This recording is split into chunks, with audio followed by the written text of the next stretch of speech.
I loved about this role was that there didn't seem to be any rules in terms of the boundaries for the character. I mean, both emotionally and in the tone. And that was indicative of the whole project. I feel it's really represented life in that there's no such thing as just all dramatics or all funny when it comes to day-to-day life.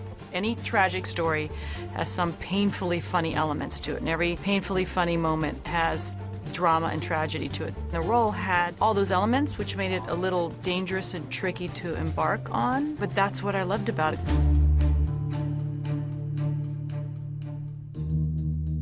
In our original script, it was a single man who was the sort of lead protagonist. Sandy Bullock had read it, and she's like, God, there's no roles like this for us.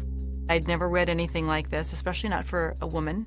I think it was her idea. Let's make her a woman. George and I thought, well, that's an interesting idea. Let's change it up. She hasn't run a campaign in 6 years. I love that George was not in a place to do this role, and they developed it, and that he passed the torch, and that he let it go, easily.